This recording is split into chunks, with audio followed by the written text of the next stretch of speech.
আসসালামু আলাইকুম। Beauty লিভেন Canada থেকে সুস্বাগতম।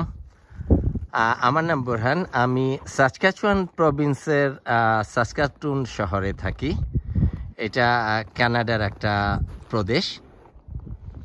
আপনারা হয়তো জানেন যে সাসকাচুয়ানে একটু ঠান্ডার প্রকোপ একটু বেশি। অনেকেই হয়তো কল্পনাও করতে পারবেন না প্রকোপের পরিমাণটা কী ধরনের। আমি আজকে আপনাকে একটু দেখানোর চেষ্টা করব এই উইন্টার টাইমে বা শীতের সময় আমরা সাসকাচুয়ান প্রভিন্সে যারা থাকি তারা বরফের সাথে কিভাবে বসবাস করি।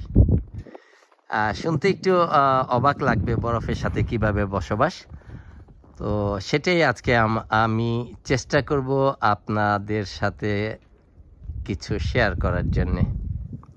তো চলুন আমরা একটু দেখি কি অবস্থা আজকে বরফের। গত দুদিন আগে রাতে স্নো পড়েছিল। অনেকেই পরিষ্কার করতে পেরেছে, অনেকেই পারেনি, যেহেতু এখনও উইকডে চলছে। আজকে আমি যখন এই ভিডিওটা করছি তখন শুক্রবার। অনেকেই কাজ আছে, অনেকেই উইকেন্ডে করবে এই চিন্তা করে রেখেছে। পরিষ্কার স্নো যদি আপনার করা না থাকে, রাস্তাঘাট আপনার চলাচলে অসুবিধা হবে, আপনি যে কোনো দুর্ঘটনা ঘটতে পারে।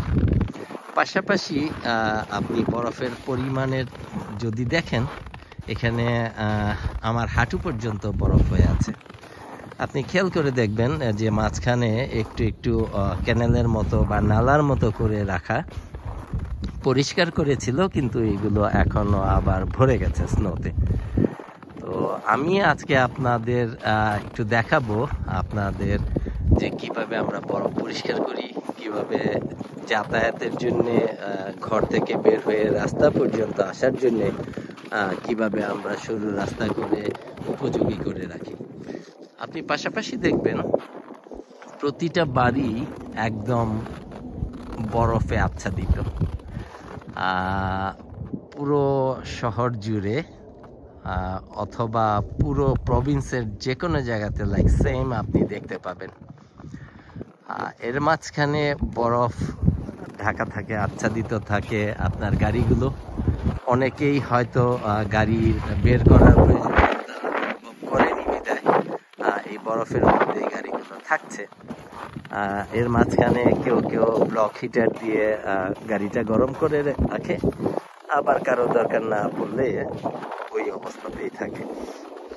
আপনি দেখেন রাস্তার আমি উল্টো পাশে যাচ্ছি, উল্টো পাশেও সেম।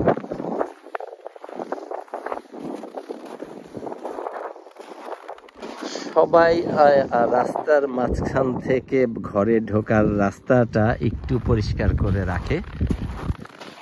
রাখতে হয়, তা না হলে আপনার যাতায়াতের সমস্যা হবে। এই ভদ্রলোক কিছুক্ষণ আগে এটা পরিষ্কার করেছে। জায়গাটা সেম ওয়েতেই আমরা করব, সেই জন্য আপনাদের দেখাচ্ছি। যদিও এখন তাপমাত্রা -12,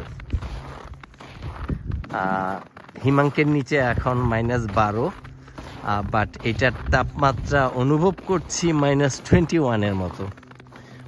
দ্যাট মিনস -21 মতো এখন তাপমাত্রা আমি ফিল করছি। যদিও দেখা যাচ্ছে প্রচণ্ড রকম রৌদ্রোজ্জ্বল দিন, পরিষ্কার আকাশ, কিন্তু তাপমাত্রা দেখে বোঝার উপায় নেই যে এত তাপমাত্রা আছে। তো আজকে আমি আপনাদের ছোট্ট একটা ভিডিও ক্লিপের মাধ্যমে দেখানোর চেষ্টা করছি। হয়তো আমার এর মাঝখানে অনেক ইনফরমেশন ভুল থাকতে পারে, চেষ্টা করব যত সম্ভব দেখানোর জন্যে। আপাতত এই পর্যন্তই। আমি পরিষ্কার করব, চা বিরতির পরে আবার আপনাদের সাথে আসব। ততক্ষণ পর্যন্ত আমার সাথেই থাকবেন। ধন্যবাদ। আসসালামু আলাইকুম। আবার ফিরে এসছি চা বিরতিতে এসে প্রচণ্ড রকম ঠান্ডা, তো সেজন্য একটু চিন্তা করলাম একটু চা খেয়ে গলাটা একটু অন্যরকম করে নিই। আপনাদের বিরতিতে যাওয়ার আগে বলেছিলাম যে কোন ধরনের আমরা জায়গাটা পরিষ্কার করি। এতক্ষণ আমি এই কাজটাই করেছি, পরিপূর্ণভাবে করতে পারিনি কারণ বরফ শক্ত হয়ে গেছে, স্নোগুলো শক্ত হয়ে গেছে। তারপরেও যতটা সম্ভব চেষ্টা করেছি আপনাদের দেখানোর জন্যে। এইরকম করে আমরা মোটামুটি পরিষ্কার করে থাকি।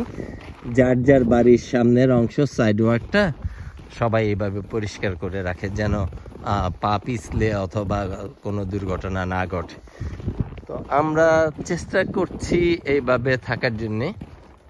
লাইক আমি আপনাকে এখন দেখাচ্ছি আমার পাশে নেবার, ওর বাসার সামনে কি পরিমাণ স্নো হয়েছে দেখেন।